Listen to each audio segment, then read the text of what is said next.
जय हिंद दोस्तों। आज हम जिस आक्रमणकारी की बात करने जा रहे हैं ये विश्व का सबसे क्रूरतम आक्रमणकारी है। क्योंकि जब ये जिस रास्ते पर भी या जिस देश पर भी आक्रमण कर देता था तो वहाँ की बच्चों की किलकारियाँ समाप्त हो जाती थी, वृद्धों का अपमान होता था, स्त्रियों की इज्जत लूटी जाती थी और नौजवानों को मार दिया जाता था। सुंदर सुंदर स्त्रियों को अपने साथ उठा ले जाया करते थे। जी हाँ दोस्तों, इस आक्रमणकारी का नाम है चंगेज़ खान। चंगेज़ खान, ये इसका वास्तविक नाम, बचपन में इसका वास्तविक नाम तेमुजिन था, जिसको भारतीय भाषा में लोहार बोला जाता था।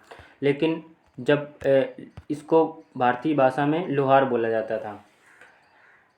इसका जो चंगेज़ खान नाम था, इसका चंगेज़ खान नाम बाद में पड़ा था, क्योंकि चंगेज़ का मतलब होता है विश्व का समुद्र। जब इसने बहुत सारे भूभाग पर कब्जा कर लिया था तो इसने अपने आप को चंगेज़ की उपाधि से सम्मानित किया था। और खान का शाब्दिक मतलब होता है कि इसका मतलब होता है कि राजा। बस अपने आप को राजा संबोधित करने के लिए इसको खान लगाया था।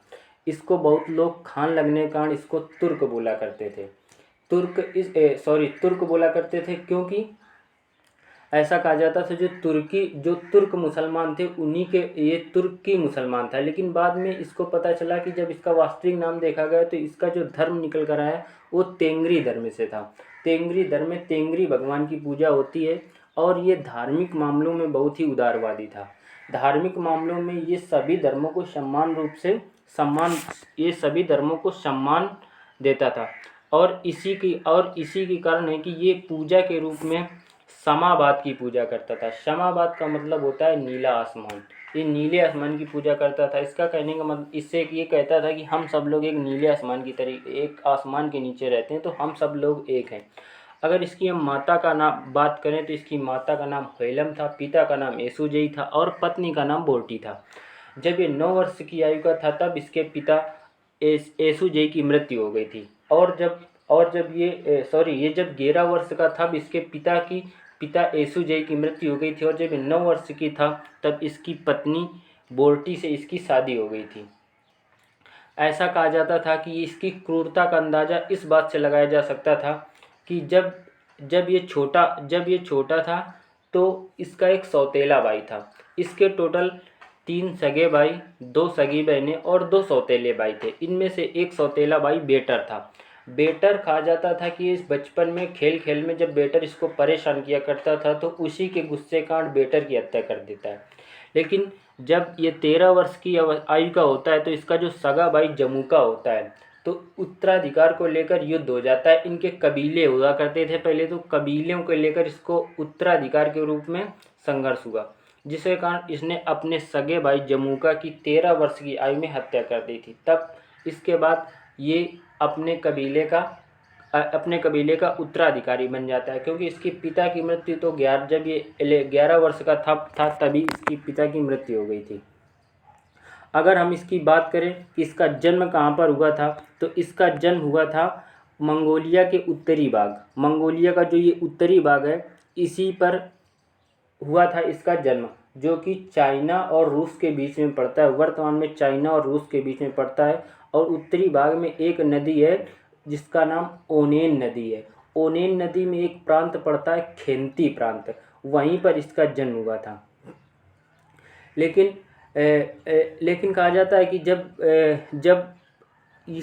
जब ये 41 वर्ष का था तब इसने विश्व पर आक्रमण करना शुरू किया, मतलब अपने साम्राज्य का विस्तार करने को शुरू किया।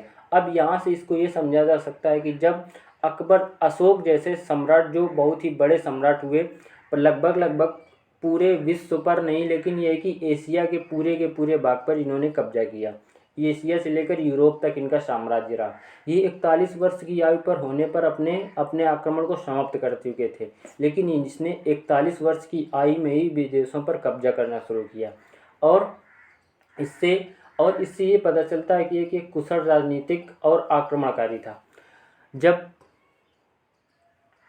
इसने लगभग पूरी भूभाग की 22% ज़मीन पर कब्जा कर लिया था। और इस 22% ज़मीन के कब्जा करने के कारण लगभग 11% संपूर्ण पृथ्वी की आबादी को समाप्त कर चुका था। और ये 11% आबादी लगभग 400 करोड़ के लगभग थी। तो इसको 400 करोड़ की हत्याओं का जिम्मेदार ही माना जाता है। लेकिन इससे एक फ़ायदा प्रकृति को हुआ। ऐसा कहा जाता था कि जब ये आक्रमण किया था इसने, तो जब 400 करोड़ जनसंख्या को ख़त्म किया था तो पृथ्वी पर CO2 की मात्रा बहुत कम हो गई थी, जिससे कि प्रकृति को बहुत ज़्यादा फ़ायदा हुआ था। और इसने 3 करोड़ 30 लाख वर्ग किलोमीटर क्षेत्रफल पर कब्जा कर रखा था, जो कि संपूर्ण पृथ्वी का 22% और भारत के कुल क्षेत्रफल का लगभग क्षेत्रफल के 10 गुने से भी ज़्यादा था। और ये उस समय की बात है जब भारत अखंड भारत हुआ करता था। अब इसने 1219 में ईरान पर हमला किया था। तो इसकी आक्रामकता का, इसकी क्रूरता का अंदाज़ा इससे लगाया जा सकता है कि जब 1219 पर ईरान पर हमला किया था तो जो टोटल वहाँ की आबादी थी, उस आबादी का 75% इसने समूल नष्ट कर दिया था। उस समय पर ईरान का राजा खारजाम हुआ करता था। जब ये खारजाम का बेटा जलालुद्दीन था और उस समय पर भारत की गद्दी पर इल्तुतमिश बैठा करता था। जब जलालुद्दीन भागकर इल्तुतमिश के शरण लेने के आता है, तो इल्तुतमिश इसको अच्छे से जानता है कि चंगेज़ खां कितना क्रूर शासक है। अगर हमने इसको शरण दी तो ये हम पर भी आक्रमण कर देगा। इसलिए ये जलालुद्दीन को इल्तुतमिश इसको शरण नहीं देता है। फिर इसकी अब बात आती है कि इसने भारत पर आक्रमण क्यों नहीं किया। तो कहा जाता है जब ये भारत पर आक्रमण करने वाला था तो ये ईरान के रास्ते से होते हुए और फिर असम के रास्ते से होते हुए ये मंगोलिया जाना चाह रहा था। लेकिन बीमार होने के कारण से और इल्तुतमिश ने जलालुद्दीन को आश्रय न देने के कारण से इसका हृदय परिवर्तित होता है और फिर ये भारत पर आक्रमण नहीं करता है।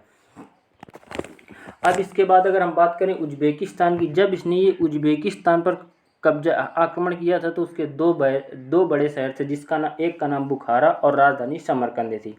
उस समय पर इसकी कुल जनसंख्या 10 लाख हुआ करती, जिसमें से इसने 9,50,000 जनसंख्या को समाप्त कर दिया था और लगभग 50,000 जनसंख्या ही बची थी। अगर कोई भी राजा होता है, जब वो शासक बनता है तो अपने बड़े साम्राज्य की और अपने इतिहास लिखवाने की बात कर। लेकिन ये इतिहास का एक ऐसा मात्र आक्रमणकारी हुआ जिसने अपना इतिहास समाप्त करने की कोशिश की, अपने इतिहास को पूरी तरीके से समाप्त कर दिया था। इसने यहाँ तक कि अपनी मूर्ति पर भी इसने प्रतिबंध लगा दिया था। इसकी जो पहली मूर्ति भी बनी थी तो इसकी मृत्यु के बाद बनाई गई थी। ये अपनी कब्र को भी गुप्त रखना चाहता था कि कोई हमारी कब्र की पूजा न कर सके। क्योंकि होता क्या है, आक्रमण का जैसे वर्तमान में आतंकवादियों की पूजा करते हैं, इसी कारण जब आक्रमणकारी इससे प्रेरणा लेकर आक्रमण, क्योंकि ये खुद जानता था कि हमने बहुत ही गलत किया है। अब जब इसका ये भी अनुश्रुति है कि कहा जाता है जब इसका अंतिम संस्कार हो रहा था तो इसका जिसने भी इसके अंतिम संस्कार के समय पर रास्ते पर इसकी अर्थी देखी थी या इसके शव को देखा था, और जो भी इसके शव को दफनाने गया था उन सबको मरवा दिया गया था, ताकि कोई ये ना बता सके कि इसकी जो समाधि है या इसकी कब्र जहाँ पर है किसी को भी ना पता चले। बहुत सारी खोजों से भी अभी तक इसका स्पष्ट प्रमाण नहीं मिल पाया है कि चंगेज़ खान की समाधि कहाँ पर है।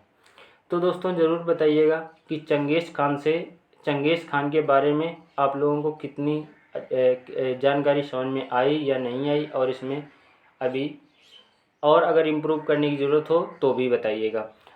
वर्तमान में भी मध्य एशिया में चंगेज़ खान के 1.6 करोड़ वंशज अभी भी जिंदा बचे हुए हैं। जय हिंद दोस्तों।